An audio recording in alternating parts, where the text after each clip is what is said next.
Dan selamat tengah hari. Pertama-tama saya minta maaf sebab lewat daripada yang sepatutnya. Sepatutnya pukul berapa? Pukul 2. Ini pun selepas tengok patient, bukan tengok patient, ada satu kes untuk just buka jahitan actually. Nampak simple, tapi rupanya tidak sesimpel yang tu. Nak buka jahitan, sebab selalu buka jahitan pada hari ke-7 hingga hari ke-10. Ni hari ke-21. Jadi jahitan tu telah masuk ke dalam kulit. Jadi memang agak tu. Dan dia buat operation laparotomi. Dia ada hysterectomy, buat hysterectomy dengan omentektomi, plus ada uterine sarcoma. Jadi dia jahit laparotomi tu agak besar. Jadi bila dia buka air 21, benang dia jahit mattress, benang tu dah masuk dalam skin. Bila kita tarik sakit. Okey, tak apa, kita lupakan tu. Ini hari ni topik kita pada hari ni adalah kebas kaki ataupun kesemutan. Okey, kesemutan. Sebelum tu saya introduce diri saya dulu. Takut ada yang belum mengenali diri saya. Saya Dr. Andalas dari Klinik Kurnia Batu Pahat Johor. Klinik Kurnia Batu Pahat Johor beroperasi 24 jam. Kepakan Klinik Kurnia adalah membantu masyarakat untuk mengetahui status kesihatannya supaya kekal sihat, cegah dan aktif serta dapat tidur lena di malam hari. Klinik Kurnia telah membantu hampir 5,000 orang mulai daripada 2019 sehingga Februari 2020 melalui acara-acara yang kami lakukan secara percuma dekat kampung-kampung, taman-taman perumahan, termasuk juga di klinik kadang-kadang. Tapi kebanyakannya adalah di kampung-kampung dengan taman-taman perumahan. Kita pergi sekitar Batu Pahat, ada hampir 70-80 buah kampung. Dan pada Mac tu, kalau tak ada berlakunya COVID, PKP apa semua, kita ada hampir 25 event. Itu pada Mac 2020 tu. Tu. Kalau ada yang berminat untuk mengetahui status kesihatan. Status kesihatan ni termasuklah semua. Daripada darah tinggi, kencing manis, jantung, hati, lemak, kolesterol, even COVID-19 pun kita boleh lakukan. COVID-19 kita melakukan rapid test kit menggunakan rapid test kit antibody menggunakan darah. Itu pun banyak kita buat. Minggu lepas ni kita ada kat 3-4 kilang. Yang mana setiap kilang kat 30-40, ada yang sampai 50 lebih. Kita buat untuk rapid test kit. Kalau ada minat, boleh hubungi Klinik Kurnia di talian 0112952448. 0112952448. Okey, dengar tak? Saya harap semua dengar. Kalau dengar boleh komen Okey. Ini kita macam saya kata tadi, diorang bagi saya case study bertajuk berkaitan kebas kaki. Saya baca dia punya case dia. Saya berumur 62 tahun, bekerja sebagai pengusaha sebuah bank, berkahwin, mempunyai 3 anak. Dia ingin bertanya berkaitan kebas kaki kebelakangan ni yang sering alami di bahagian kedua-dua belah kaki. Kebas tu datang secara beransur-ansur dan cuba mengurut kedua kaki dan menggunakan minyak angin untuk mengurangkan kebas tersebut. Kebas tersebut turut disertai dengan sakit yang mencucuk. Kadang-kadang kesemutan dirasai di bahagian tapak kaki. Kedua belah tangan saya turut mengalami rasa kebas, tapi ia jarang berlaku. Kebas ni membuatkan dia tidak merasa selesa untuk berjalan dan buat kerja yang lain, serta membuatkan rasa seperti tidak seimbang tapi saya berasa lega dengan tidak berterusan sepanjang hari. Untuk pengetahuan, pesakit ni ada mengidap kencing manis dah hampir 10 tahun Dia ambil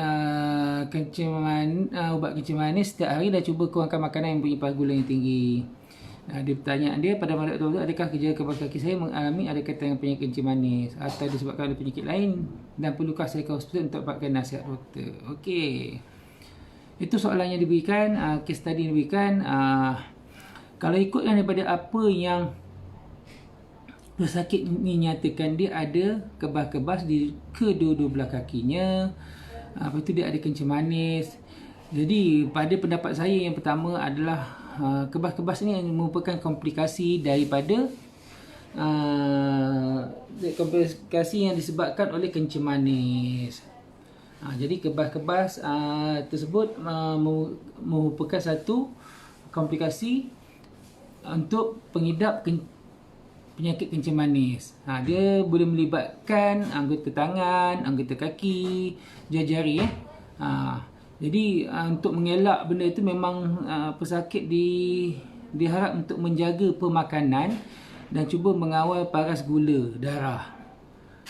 Supaya tidak berlanjutan komplikasi komplikasi kebas-kebas ni. Kalau tak memang kena pergi jumpa doktor lah. Sekali untuk pengetahuan juga, bila kita ada kencing manis, selalu kita akan mengalami masalah saraf kita mula mengalami penurunan. Kita mula sekebas-kebas tangan, kaki, selalu lebih dekat pada kaki lah. Dia boleh lebih dekat pada kaki. Jadi untuk tu kita pun kena menjaga paras gula darah. Jadi kebas-kebas ni kita akan rasa kebas dan kesemutan. Rasa sama ada menyucuk atau rasa pedih atau rasa panas. Tak kira lah kat mana-mana anggota badan sebab kencing manis. Dan kebanyakan orang menyedari dia berlaku di tapak tangan, jari-jari tangan, kaki, tapak kaki. Kadang-kadang bukan sebab semata-mata kencing manis, tapi kalau anda perasan ketika anda tidur malam, kadang-kadang kaki bersilang ataupun tangan bersilang atau tertekan, kita juga akan rasa kebas. Betul tak? Betul tak? Ada rasa tak macam tu? Tapi kalau kebas-kebas ni tidak ada sebab yang jelas, dia mungkin mengalami gangguan lah. Yang mana istilah dia dipanggil paraestesia. Okey, itu waktu tentang kebas-kebas. Apakah penyebab kebas kaki? Sebab yang menyebabkan kebas kaki adalah satu, kencing manis. Dia panggil istilah lain diabetik neuropati. Sebab gangguan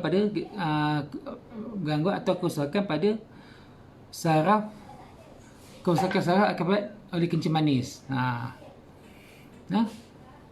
Dia boleh menyebabkan gangguan di mana-mana bahagian badan, termasuklah kaki dan tapak kaki. Jadi lebih kurang 60 hingga 70% pesakit kencing manis akan mengalami diabetik neuropati, di mana berlaku kerosakan saraf. Jadi gejala yang pertama yang timbul kepada pesakit kencing manis adalah kebas-kebas atau kesemutan. Itu menandakan berlaku kerosakan kepada saraf disebabkan oleh kencing manis. Okey. Jadi simptom-simptom lain memang kita akan rasa sebab dia rasa kebas, jadi kita pijak pun tak sedap kan. Dari macam kehilangan keseimbangan, lepas tu kadang-kadang terkejang, kadang terlalu sensitif. Jadi benda-benda ni bila kita tak mula tidak merasa rasa kebas, lama-lama dia akan boleh menyebabkan yang mana luka-luka kita tak sedar, berlaku lepuhan pun kita tak sedar, sehingga menyebabkan diabetic ulcer, diabetic foot ulcer. Jadi dia makin diperburukkan keadaan tu apabila digabungkan dengan peredaran darah yang lemah, circulation darah tu tak bagus, sehingga boleh menyebabkan amputation pada kaki. Penyebab yang lain boleh disebabkan Tarsal Tunnel Syndrome. Dia bukan macam Carpal Tunnel Syndrome. Rasa sakit tiba-tiba, rasa macam kena kejutan elektrik, burn, pedih dekat kaki. Biasanya gejala ni biasanya dia berlaku di pergelangan, lebih pada di pergelangan kaki dan sepanjang bahagian bawah kaki. Dia dan datang tiba-tiba. Penyakit yang lain yang boleh disebabkan oleh kebas adalah penyakit arteri peripheral, yang mana yang mana satu keadaan plak terbina di arteri. Jadi lama-lama plak ni boleh mengeras sehingga menyempitkan arteri dan menghadkan bekalan darah organ oksigen ke bahagian tubuh badan. Jadi PAD ni boleh menjejaskan kaki, mengakibatkan kebas pada kedua belah kaki dan tapak kaki. Dan jika PAD penyakit arteri peripheral ni terlalu teruk, boleh menyebabkan gangren dan kaki akhirnya diamputasi. Jadi bila kita tengok ada PAD ni memang boleh menyebabkan peningkatan risiko penyakit jantung. Bila dia boleh timbul kat kaki, dia boleh timbul dekat plak, dekat mana pun. Jadi dia boleh plak ni dia tersumbat lah, serangan jantung, boleh kena stroke. Jadi apabila ada sakit kaki apabila berjalan, naik tangga, kesejukan pada kaki, rasa sejuk, ada luka pada jari atau tapak kaki tidak akan sembuh, perubahan terhadap warna kaki, diharapkan boleh berjumpa doktor untuk mendapatkan nasihat. Dan jika anda merokok, kita nasihatkan jika anda merokok dan mempunyai penyakit jantung, kolesterol dan tekanan tinggi, risiko PAD akan lebih tinggi. Okey, ada pasien ke? Ada pasien ni. Okey, selain tu kebas-kebas ni boleh disebabkan oleh terlalu banyak pressure atau tekanan pada saraf sehingga menyebabkan sekebas dan kesemutan.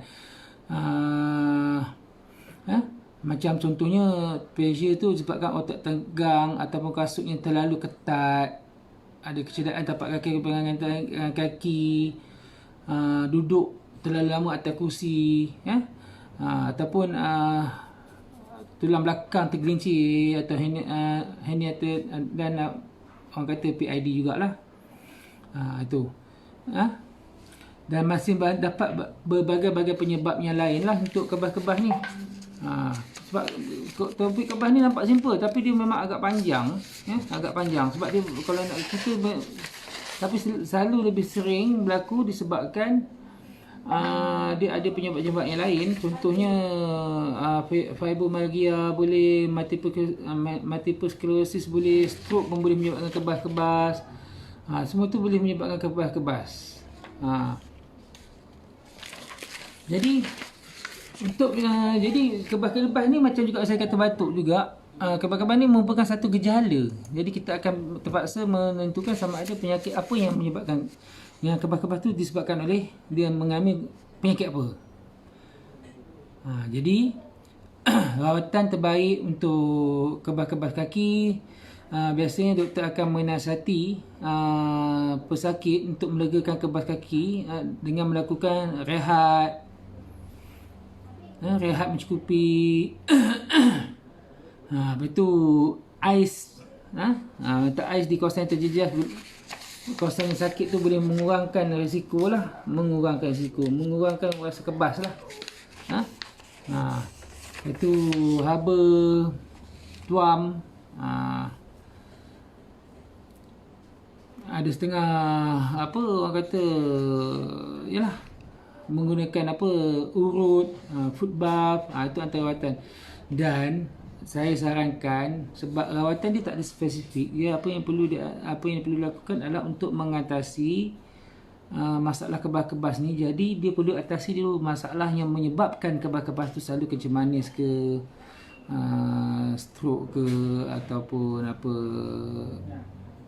tekanan daripada saraf atau nerve metacarpal, metatarsal syndrome tadi.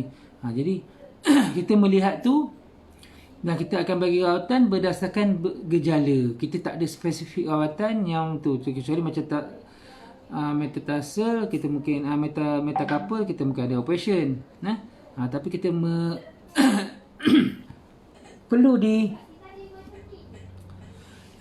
perlu dipastikan apakah penyebab kebas-kebas tersebut.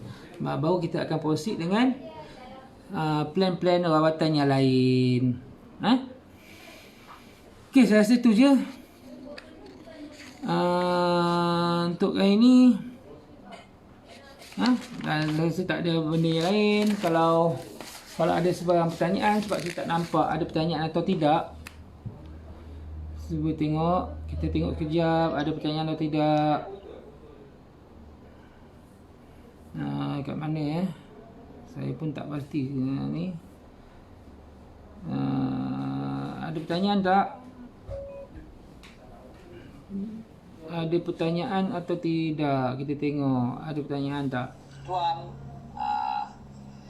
Tak ada sepertinya tak ada pertanyaan. Okey, saya rasa tak ada pertanyaan. Saya rasa cukup tu untuk kali ni. Hampir lama juga